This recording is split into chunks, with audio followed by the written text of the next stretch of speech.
Welcome back to the Court Case Podcast with me, your host, James Courts. And Sweet Tea. We are here today with part 2 of our gripping interview with Flat Earth Dave. I don't know what you've thought so far, T, but he has thrown some seriously interesting and strange curveball ideas our way. And it's only going to get better, and it gets a little bit more heated in this one as well. So I hope you guys enjoy the rest of the interview, and we'll be giving our verdict on it at the end of this part. So stay tuned. Hi there, I'm Liam Neeson, and you're listening to the Court Case Podcast.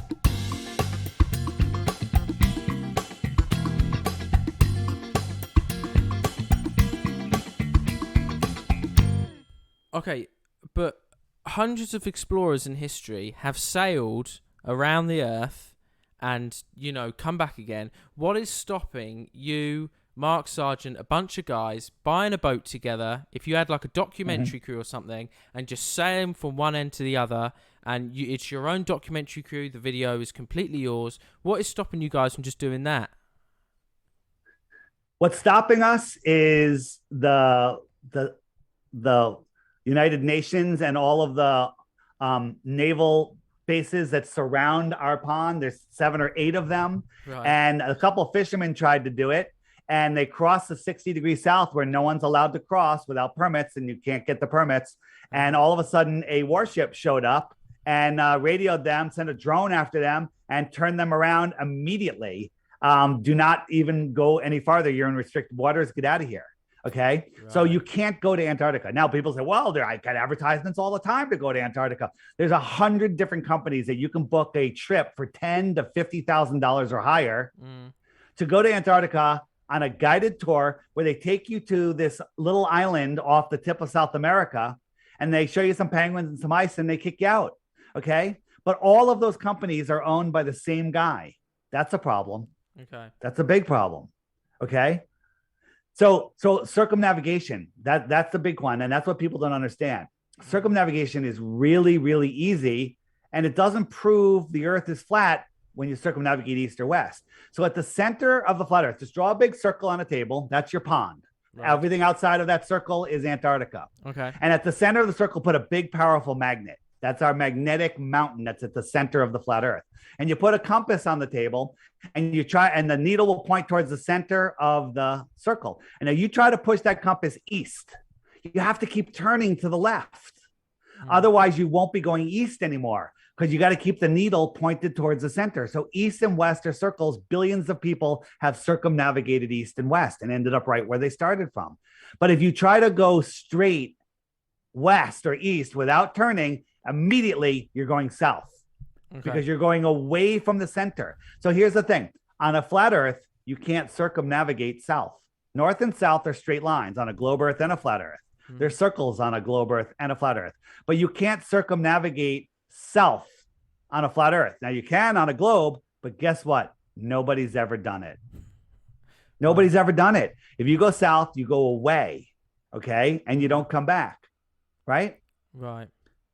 Now the equator is 24,000 miles around. So Antarctica, the island at the bottom, is only 10 to 13,000 miles around. So why don't we just circumnavigate Antarctica? Well, Captain Cook tried that. It took him 3.5 years. He went over 60,000 miles. 60,000 miles. Okay. Bloody hell. Yeah. Yeah. Okay, I've got... Welcome to Flat Earth. Yeah. Why is this so important to you? Thank you. I told you that was coming. Yeah. When you're ready, we're going to end with that. So when you ask that question, that's the end. We're going to end the show with that. Okay. So I've got others. I've got others first. Let's keep going. One more question, and then my listeners have submitted a few questions as well. Please. Excellent. The first question I want to ask you, and I hope you don't get offended by this because it's not personal. Oh, I'm offended. But the flat Earth movement, or whatever you prefer to call it, do you feel awakening? Do you feel like it's more about science or more about going against authority? It's 1,000% about science. We actually use their science. We know that a 6-foot-tall person standing at the edge of calm water should see a physical horizon just 3 miles away because there's 6 feet of drop on your globe, your Okay. globe, their globe. You're no longer a globe earther. You're halfway there already. Okay. And everything else should drop off behind that. Okay. Yeah. But we can see things. We can see things so much farther. It's unbelievable. Again, on the app, if you hit the web button and you scroll down to the button that says experiments, there's a whole bunch of experiments that they're hiding. And actually, we just got a new one where Jay Tolan, one of our researchers, he's a camera expert, and he converted his camera to infrared. He sees things. I think it's over 1,000 miles away or 900 miles away. There should be, I forget the number, like 50 miles of curvature or something.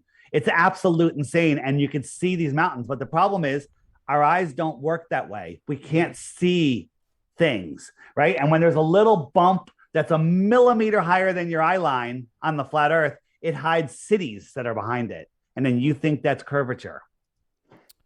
Right. Okay. Okay, so we got some listener questions. Emily from South Dakota, she's asked, how does day and night work then? Day and night. So that's a great question. And it's because the sun's light is local, right? Okay. The sun's light, it's a local light. And there's 3 layers. The sun is a celestial object. Then the atmosphere is the middle layer. And that atmosphere, when it all condenses, becomes opaque, right? When you condense all that atmosphere into the horizon, it's opaque. So you got your atmospheric layer. And as the sun goes away, it just gets blocked behind it. Okay. It gets blocked behind it. And it's just a perspective thing that people you were never taught in school. So again, on my YouTube channel, which is DITRH, the initials for Deep Inside the Rabbit Hole. Right. I have a playlist called, and I'm going to add it to the app actually, called Sun Fade Outs. Okay. Yeah. Where the hell is my sunsets? There it is. And what you watch is the sun itself fades out. So I took my drone on a super clear day. It has to be below freezing, no humidity, and super clear. Okay. And I have my drone watching the sunset over land. I'm on the East Coast, so it's going over the land. And the sun should just go down at a steady rate if we were spinning down, but it didn't. It stopped on the horizon and it sat there for 10 minutes. And so in my video that's super sped up, the sun never drops below the horizon. It just goes into the distance and takes its light with it and fades away. Right. And now my friends are at the beach already. They said the sun set 10 minutes earlier and it was already dark. Okay. We've actually seen the sun dip below the sea. You've seen it dip. So here we go. So I'm going to show you exactly what you see, and I'm going to describe it for the people that are just listening. Okay. So this is called my flat Earth kitchen. And what I show you here is I got my countertop is the flat Earth, and I have a line representing the path of the sun. And here I am walking towards you, showing the sun going on a straight and level line. Now here in the midground, this could be a city skyline, mountains, or just the atmospheric deck of opacity, I call it. Once you understand what that is, we never go below it, and the line is level. Now I'm going to show you a terrestrial camera on the other end of the counter, looking up at that. Now, if I showed you this line first, I'd say, is this level? You go, no, it's tilted down at about a 45-degree angle. Mm-hmm. And I say, is this sun going behind this thing that's at my eye level? And you'd be like, well, no, yeah, it is. It's going below it. And then if I zoom in even farther, the line almost looks like it's going straight down. Okay. Mm-hmm. And this looks like it's setting behind something that it's not even going below. It's because we're terrestrial viewers, right? And when I compare that to a real sunset, the sun goes away. And look what it's going behind. This is called the atmospheric deck of opacity. Mm-hmm. But this difference between the atmospheric deck and what you think is the water, you can't even see that unless you zoom in with a camera. And that looks like one line, and the sun will just disappear behind it. Okay? It'll disappear behind it. And that's all about perspective. Again, where does the sun go in the app? Watch those videos, and then you'll see what I'm talking about. Okay. Joel from Indiana has said, could you explain the Northern Lights? Yeah, the Northern Lights are on a flat Earth. There is energy coming out of our North Pole, just like they say it is on the globe Earth. Right. Right. And it goes around. We live in this toroidal field. We live on this dielectric plane in the middle of a toroidal field. That's all it is. It's the same thing. But on the globe, your model's stupid because it's coming from the molten magnetic core. Well, if you know anything about magnets, if you heat them before they melt, they hit what's called the Curie point, and that's where they lose all magnetism. So explain to me what a molten metal magnet is, because it doesn't exist in science. They're just making crap up. The deepest hole ever dug is just under 8 miles, okay, in Russia, the Great Borehole, right? Okay. And as they were doing it, they were using like ground penetrating radar to see what they're going to hit next. And it was wrong every step of the way, okay? No more water, no more rocks. They hit water, they hit rocks. They were wrong. And then about 7.5 miles, they hit an impenetrable barrier, okay? Impenetrable, right? And for years, they couldn't get through it, right? So they were wrong. So put that into scale. You had an apple. Yeah. Apple has really thin skin. Yes. Well, they drilled about a quarter of the way through that apple skin. Okay. And they were wrong every step of the way. But then they know what the next 4,000 miles is. And they show us that meme in our textbooks. Right. And, that's all pseudoscience. You're looking at a meme with zero proof. That's a conspiracy theory. I've never heard anyone call it a meme before. It's all it is a meme. Yeah. As a conspiracy analyst, you might be able to help us with this one. Sam from the south of England has said, have you heard of birds aren't real? I've heard that. I saw something on it where the birds that their feet are capacitors, and when they sit on the power lines, they're recharging their batteries. Yes. I thought that was funny. I like that. But birds are real. Don't believe me? Shoot one off a freaking wire and dissect it, and then you can eat it. So now, does the government have little mini drones that look like bugs? Absolutely. Look like birds? Probably. Okay. Yeah. But doesn't mean birds aren't real. No. That's silly. Yeah, I completely get what you mean. But so we're going to come to the last question, which you told us to ask you last. Yeah. Which was, why is it so important to you? Yeah. The elite are laughing at you. Okay. So do you know that your thoughts create your reality? I guess so, yeah. Yeah, interesting. Think about everything you have in your life, from that shirt you're wearing to the room you're in to the podcast you have. You thought about it. It's something brought it into your life. Yeah. The people you hang out with, just the thoughts create your reality. Anything that you created in your life, you thought about it first. A car that you have, somebody thought about it, made that car, and then you thought about it and you found a way to get it and whatever. Your thoughts create your reality. They want you to believe that you're spinning out of control, lost in an infinite, impossible space universe. Okay. That you're a speck of dust, that an asteroid could take you out at any time. Asteroids don't exist. Ready? We're going to open up some rabbit holes right here. Asteroids don't exist. Okay. Dinosaurs don't exist. What? Okay. Hold on. Dinosaurs don't exist. There was large lizards and there was dragons that all cultures all across the world talked about. Right. But the T-Rex and the Stegosaurus, these are made up fictions. In the 1800s, a royal guy said he wrote a paper theorizing on dinosaurs. Never once before in all of history, back to the Egyptians or whoever built the pyramids, did they say, mention that they found a dinosaur bone. Never once. He wrote a paper, and a year later to the day, he discovered the first dinosaur. Okay. Go into any museum. Get the curator out there. He'll tell you that those bones that you're looking at are made in China with chicken bones and paper mache, and that the real bones are too radioactive and sensitive to light. You can't see them. They're locked up. The bones aren't bones. They're the sedimentary rock that's been changed during fossilization. So they're not bones anyway.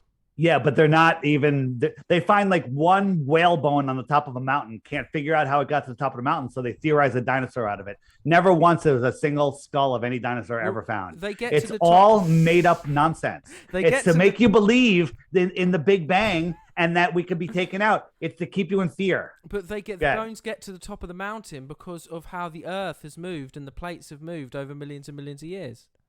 So if the Earth is moving at the rate that they tell us, the pyramid, the Great Pyramid would have moved over a mile already, and it wouldn't be lined up with the Polaris. It's still lined up with Polaris. But with the tilting, the what's it called?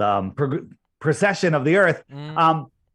How is it still pointing at Polaris? And you know what the stupid answer is from the globe world? Oh, it was pointing at a different star, Thuban, back then, but we've processed and now we're happen to be pointing at Polaris during your lifetime. Oh yeah, so nobody mentioned the time that it wasn't pointing at anything. Okay, it's ridiculous. The Earth, we're spinning, corkscrewing, and moving. Nothing would line up with anything ever. We're traveling 4.5 billion miles a year. Nothing would line up with anything. And why are we even talking about that? Because Polaris, I proved to you earlier, is not a star 433 light years away. It's impossible.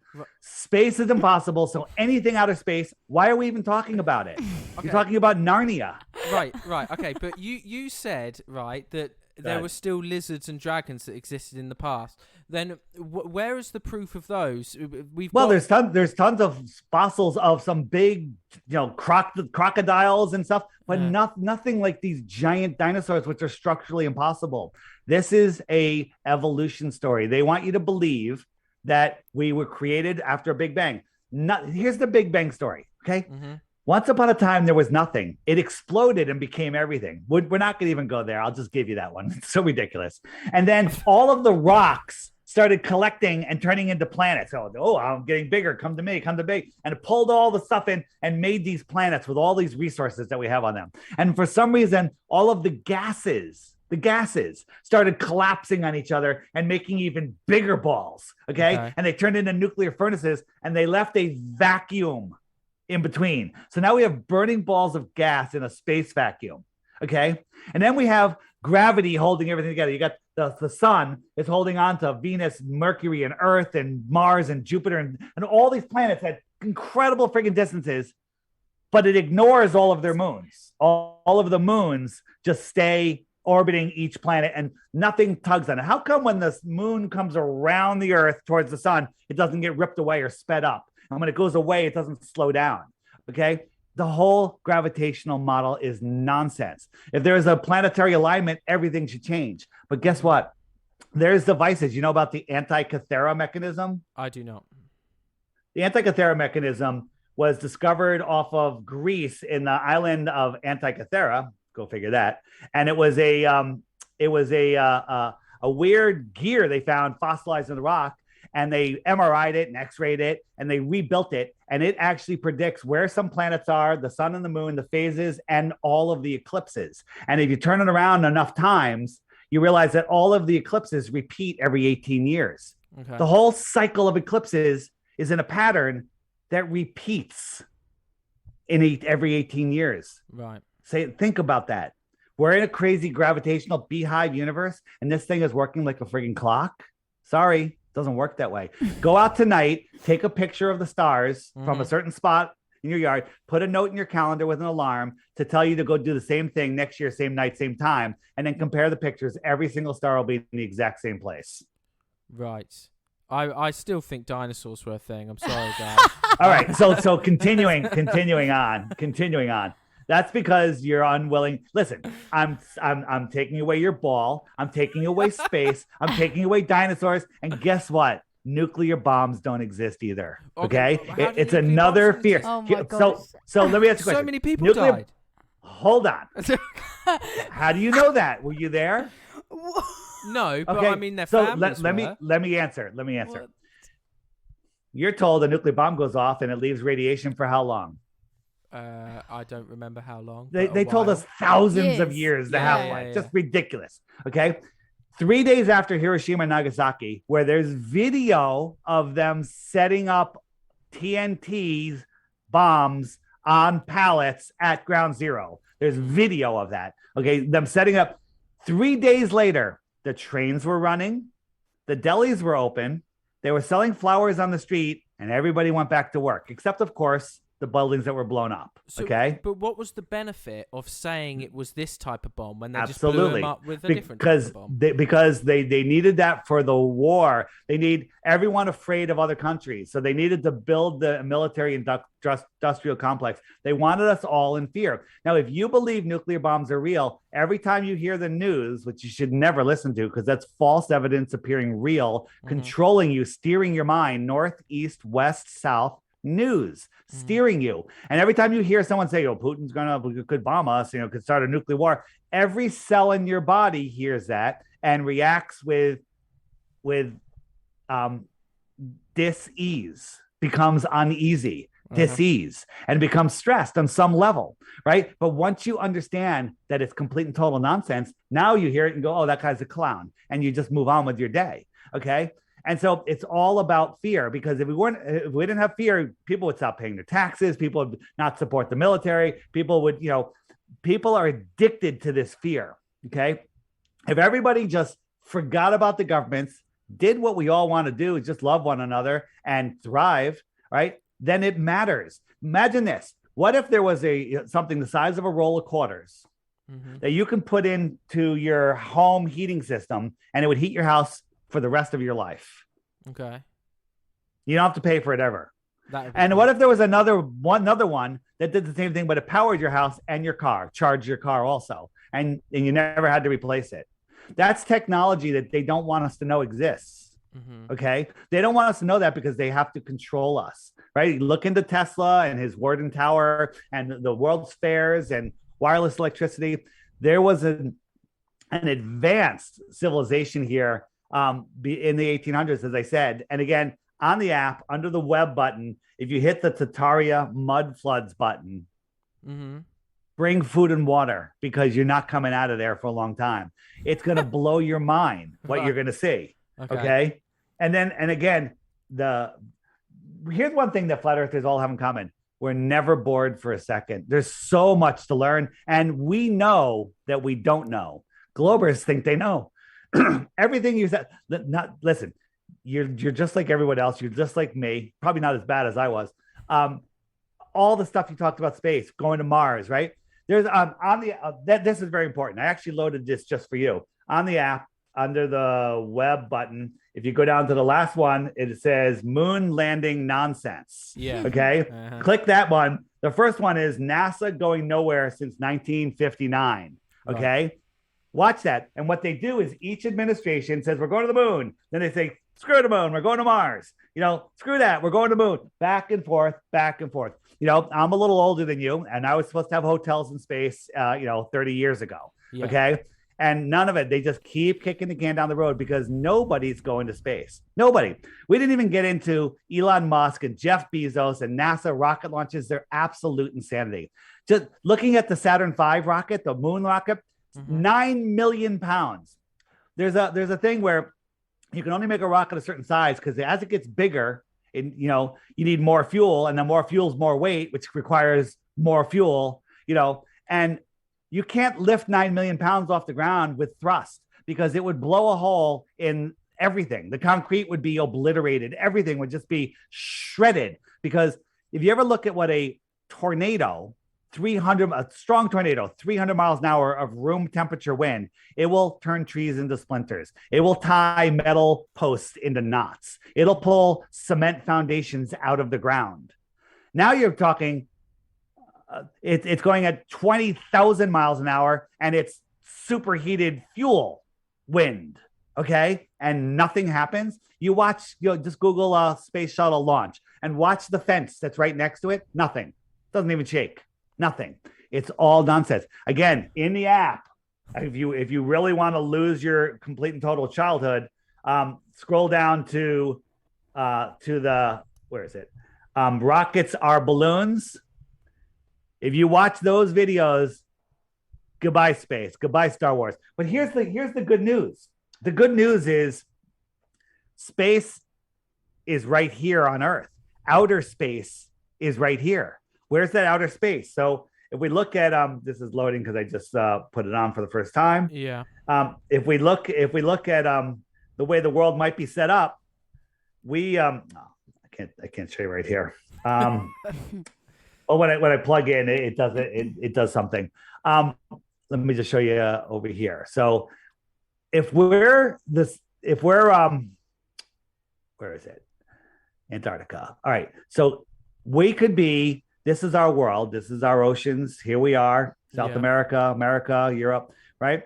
This ring here is Antarctica. And then beyond it, out here in this outer space, is more land, more continents. Right. What would you call somebody that lives on the extra territory? An extraterrestrial. From where? If they came to visit us, where are they coming from? The outer space. Thank you. Right here, a couple thousand miles away. I win. Okay. And then if you really, really want to get into it, what's beyond that ring? What's beyond there? Well, imagine a pond in a big area of London that's flat or wherever you are, and you're sailing around, you're going around the middle, your compass is always pointing towards the magnet in the middle, you sail around east and west, then you sail away from the center, south. You get to the edge, you don't fall into space, you climb up on the land, you start walking. Well, a mile away, you can't see the lake anymore. You know, this is smaller scale, 5-10 miles, let's say you go 100 miles away. All of a sudden you come to another pond. What if we lived in this pond and then there's other ponds around us? Bloody hell. Other worlds. Right. Yeah. Want to talk Star Wars? Let's say there's conflicts of people that, land conflicts, whatever. All of that. These are all from other planets. Plane, a little part of the plane. A planet. PLANE -T. You got it. Yeah. This, now, whether this is true or not, is scientifically possible. Outer space is Narnia. It doesn't exist. Right. Got it. Okay. Watch that NASA movie. Okay, so the bottom line is, why the lie? The lie is to control your mind, to keep you in fear, to make you feel insignificant, to hide the creator, to hide more land, to hide your true power. Okay, the only control anyone has over you, your government, anybody, is in your imagination. Imagine if everybody listened to your podcast tomorrow. Okay, everyone in the world. Yeah. They go, hey, that guy's right. Well, governments are gone instantaneously, dissolved. No one even matters because no one will listen to them. Why do we listen to them? God, man, government. Government has climbed on top of man, and now it's trying to climb on top of the creator. Okay. And that's, these are evil, evil people. And your comment at the beginning that sometimes they're not out for our best interest, misguided. They're never out for our best interest. Sorry. Sorry to pop your bubble there. Do you consider yourself a religious person then? Absolutely not. I was 100% atheist. I didn't believe in any of that. Okay, then when I discovered that the Earth was flat, well, that means it's intelligently designed. I'm like, holy crap, that means there's a creator. And that's it. If anyone tells you, if you got to follow the creator this way, you got to believe in this, you got to do that's their problem. Have your own personal journey. Am I religious? No. Do I go to church, temple? No, I don't do any of that. I have my relationship with the creator. I respect this creation. I see the beauty. I go outside. It's a whole experience. Anytime you go out, people just drive around things blind. You go by a big rock formation and you think those are rocks, you're wrong. Okay. Many of them were giant. There was trees here that the circumference of the trunk is tens of miles around. Yes. Giant trees. And these rock formations and mountains are just the branches from those trees when they were felled for whatever reason. But there weren't dinosaurs though. Unfortunately, there wasn't dinosaurs. There's no nuclear bombs. No asteroids are coming in. All of those craters are not from rocks falling from the sky. They're from bubbles coming up from the earth. So methane bubbles. So you do think there's a creator then? I don't think there's a creator. There's something that created it. Maybe we're all the creator. Maybe the creator is a benevolent guy sitting on a throne over the North Pole. Maybe the creator is something that I have no ability to describe. But there is a creator because this is not a random accident. Now, we are here with free will. That's the good news. We don't need governments to give us our rights. We have God-given rights. The government just tries to restrict them and take them away and then give them back. They have no right to do any of that. We're free people, right? And here's the thing. What's beyond the shoreline of Antarctica? I don't know. I'm speculating. There's lots of evidence, lots of good books. Hit the book section, buy the Iron Republic or The Navigator That Crossed the Ice Walls or The Smoky God. There's some great books that will blow your mind that people in the, early 1900s, 1800s were talking about more land beyond Antarctica. Well, they all knew the Earth was flat. On my website, flatearthdave.com, go there. And there's a movie that I'm in. It's called The Next Level. Okay, you can. There's a free copy on the app, but there's a high def copy. It's worth it. I think it's $5 or $7. Watch that and you'll get blown away. I interviewed a woman named Ruth, and her she's 102 years old, and she said she was taught flat earth in the early 1900s here in America. Wow. Okay. They were teaching flat earth up to the late 1950s here. Okay. Yeah. They were teaching both. And then the Rockefellers came in with their incredibly cheap textbooks for the poorly funded schools, and everyone had to get the Rockefeller textbooks. And they're you're reading textbooks by the bankers that teach you how to be good banking customers and slaves. So that's why it's not the shape that matters. It's hiding who you are, where you are, what you are, the power of your mind, and hiding the fact that nobody has control over you. And they're controlling us with their fiat money, which is worthless. They don't need it because they created it out of thin air. And they want us to be their slaves. That's it. When you became a flat earther, did you lose loads of friends and family? Or did they all kind of, did you? Wow. Some, but then they come back. They're all come back. Everyone has their journey, but I gained a whole new family. Yeah. So many quality friends. So many people that are thinking. When I go to Flattoberfest, flatearthfestivals.com, for anyone that's interested, there's hundreds of people. I've met many of them, but anyone I turn around and see, I already know that they're awake and aware of the reality they live in. They know that there's questions to be asked. They don't just believe nonsense. They're aware of all of the nonsense that's going on in the world. And every single person, every conversation is fascinating. You're not around a bunch of zombies that are lost in fear. You're around people that have removed the fear from their lives and taken their lives back. Right. Okay. Well, I think that's a great moment to end the interview on. So thank you so much, Dave, for coming on to our show. All right. And so here's the deal I have for you. I'm going to give you guys the app for free, but I'm actually going to require you to watch the NASA Going Nowhere since 1958. I'll send you the link in the follow-up email and watch that and then tell me when you're done with it. All right. Okay, we can do that. That's cool. I think it's only an hour. It's really good, though. You'll like it. Wicked. Thank you so much. Yeah, thank you. All right, guys. See ya. See you later.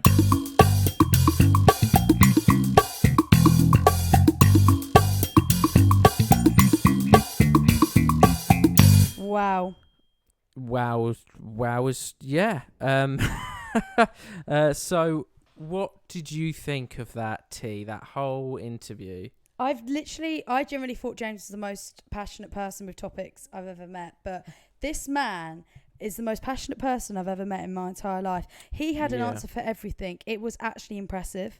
He did. I was very, very quiet in this podcast because I was just sat listening because genuinely I wasn't bored. I was interested with everything that he was saying.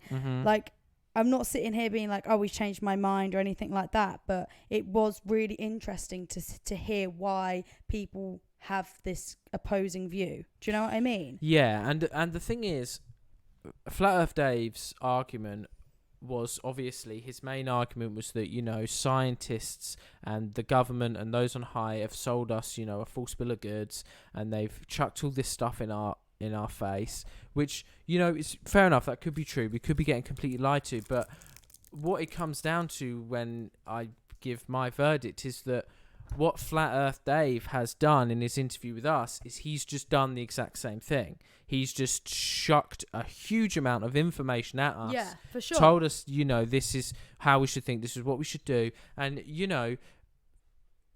they both might be wrong. Both the government and Dave might be wrong. It might be completely different. We don't know. I think the difference is, though, that Dave was very I'm going to leave you with this, you make your own decision. Yeah. But then also at the same time, he was you're a flat earther now. Yeah, there was. I know. He was very sort of I've convinced you. Yeah, exactly. But the thing is, I do not want to fault him for trying, and I do not want to, fault him for his passion. He's very passionate, which is very, cool. Admirable. And it's very admirable. interesting. I find it that obviously him and Mark Sargent were both people that completely didn't like the idea of flat earthers, but now they are the two I've heard of the most, and they're both very passionate about the topic. Yeah. I don't think, because, I'm not that studied in science, but I find space very interesting because obviously he was very critical of our moon landings episode, and I've watched a lot of space documentaries. I do find space very interesting, but I'm not the most knowledgeable on it. I am more knowledgeable on stuff like dinosaurs and stuff, and so that's why I got a bit more heated when he brought up James's dinosaurs. favourite movie is Jurassic Park. When he said that, I was so scared. I do not believe what he said about that. Well, I mean, I don't. You don't want to believe, basically. No, I don't believe what he said about dinosaurs. Okay, I don't. I've read up. I know what it's like. I know what fossilization. You know what it's like to be a dinosaur. Is. No, but I know how fossilization works. I know. I know. But what he said. Sorry, Dave, but what you said about there is bollocks to me. I'm sorry, and because I know he's going to listen to this, but I think. I think the main thing that I've taken away, which was kind of a viewpoint that I had already, and my verdict is that the government's not exactly trustworthy, which I don't trust the government much anyway, so I didn't need much convincing of that. But I just think it was a very interesting conversation. No, I think it was extremely interesting, to be fair. I think I personally, because I mean, he's told us to go and watch some videos, which I will go and watch the one that he suggested, this NASA hour-long one, because, I watch documentaries slamming Flat Earth. If to be a true unbiased person, I should watch a pro-Flat Earth piece. Right. So I'm going to do that. But I do think at the moment, I am a globe earther still. Yeah. I've taken away a lot of stuff from it. Doesn't necessarily mean it's like, changed my mind, but like I have learnt stuff today. Yeah, I've learnt stuff too, and he's a. But obviously, we don't know what's fucking true now. Do you know what I mean? Yeah. Like it's just messing it's messing my brain even more. It's. But I mean the thing is, like, I think what the flat Earth theory in general opens up is it doesn't open up that we should all believe in flat Earth. I think it more opens up that we shouldn't just believe in that we just shouldn't believe the government. One thing, and he did say that, and I was like, yeah, fair play. Yeah, because for all we know, Max Berry's theory of bloody hollow Earth could be what it is. And we don't know. There's loads of theories. So, it's not called theories. What's it called? He was a conspiracy analyst. Oh, yeah. So he was analysing the conspiracies. But I think though I personally don't agree with his bit about all of the governments are friends and in it together. That's crazy if that's true. But do not think history has lent itself to have me agree with that. There's just been too many wars and things going on. But then he doesn't think the wars are real. No, he does think that the wars are. He doesn't think. Well, some people in that other documentary we watched didn't think wars exist. That woman. Yeah, she didn't think wars are real. Yeah, that's a good point in Behind the Curve. But that was a hit piece. I know it was a hit piece. But Mark Sargent, his mate, was in it. Yeah, that's a good point. And he's mates with the woman, which I forgot her name was. But then he's saying that he doesn't think nuclear things are real. He doesn't think that nuclear bombs exist because the radiation would still be there. But that's stuff that I need to look up on my own. But it was just a very interesting conversation, I think. Yeah. And obviously he wants you to download his app, the Flat Earth Dave app. So he mentioned it numerous times. So if you want to download it. And and open up your eyes. I'm not going to stop I'm not going to stop anyone looking that sort of stuff. If you want to look it up, go for it. Expand your horizons or your flat. Yeah, even if you want to research it just because you find it fascinating, people having an opposing view, do it. Yeah. Because I was so I didn't know how today was going to go, but I actually quite enjoyed hearing someone have a completely different view to me. Do you know what I mean? I think also, obviously, he's talking to people that aren't very knowledgeable on science. Mm-hmm. So it's very... Yeah, no, true. It's very easy to, talk sort of at us and give us all this information. And we can't really argue back much. Yeah, because we don't have stuff. So I think the next step is I would be interested to watch someone like Flat Earth Dave and a scientist in a room together discussing this. Yeah. I think would be the best thing. And, both of their points can I just find raised. It crazy that for some people that, that's his job. It's his job to, get other people to believe him, to, convince Like, why? Like, I still... That's religion as well, isn't it? I know, but I still, like, he didn't really answer my question. Like, why is that? Why is convincing other people he is right important to him? He said that it wasn't so much about convincing people. He said it was about showing people that those on high are laughing at us and they've convinced us all of this lie. Yeah, I get that. But, like, is it worth losing friends and family over? Like, I understand he's made a new set of family, but I think, like, I don't know. I just couldn't imagine just having such a strong belief that I would then be like, well, Mum, if you don't agree with me, see you later. Do you know what I mean? That's the thing as well, that it doesn't annoy me, but it does upset me, is that if I had a friend that came up to me and said, I believe in flat earth, I'd say, like... interesting, tell me why. I'd be like, okay. And if I didn't agree with him, I'd be like, okay, I don't agree with you. I don't need to lose you as a friend or something over it. I think that's the thing that upset me is... Yeah, he has this crazy belief that he firmly believes, and Good for him. Fair enough, all power to him. But I think that's wrong of his friends and family to disown him over that. Yeah. I think they should just be like, okay, well that do you think it's the friends and the family disowning him? Well, he's. I thought it would. I don't know why. I always thought it's the flat earthers disowning them. Maybe that's wrong of me to think that, but that's the impression I got from the hit piece. Oh, from the hit piece. But I didn't really get an impression from him. He didn't really say. No, he seemed like someone. He seemed like he was open to having a relationship with people because he's sitting there talking to us. Do you know what I mean? Yeah. And so I get the vibe from what he said, that it was them, friends and family that disowned him. But that's I could be wrong. But either way, I think it's wrong, especially with at the end of the day, what harm is it doing really? Exactly. Exactly. And is any of this flat earth or globalist, whatever it's called, is it that deep? At the end of the day, we're living, we're alive, we're all humans. Like that is the truth. Like, do you know what I mean? Yeah. Whatever one is true, the truth is that we are alive. And like he said, like he did say that, like we're all alive, we should all love each other and bish bash bosh. That's how it should be. Yeah. Sorry, Dave. I still believe that we're on a spinning globe, but I really appreciate the conversation. I think it was fascinating, and I think our court case verdict is: don't believe everything you read. Yeah. Don't believe everything that's said. I think to you. out of us two, though, the one who would be most likely to change their mind would be me. Oh, 100%. I'm such like a what will you call me? Gullible. Yeah, I guess. Or easily convinced. I'm easily convinced. I think especially when you get someone that's like an expert like in that. their field. Yeah. Because we've had people on the podcast and you've come away and you've been like, my mind's changed. Yeah, my mind's changed. Yeah. So, but then maybe I'm not so strong-minded. Maybe that's what the issue is. Yeah, but he also said that if, for example, you became a flat earther and I stayed a global person, that our relationship wouldn't work. So if you are a flat earther now, then I've got to be one as well. Yeah.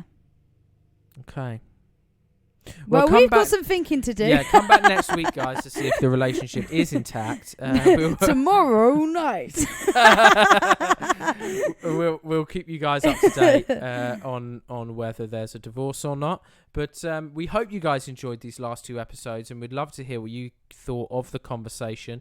Please check out Flat Earth Dave's app if you are any interested in his theories and the Flat Earth movement in general. And come back next week for some more court case and some more verdicts on interesting things. Yeah, thanks, guys. See you soon, guys. Bye.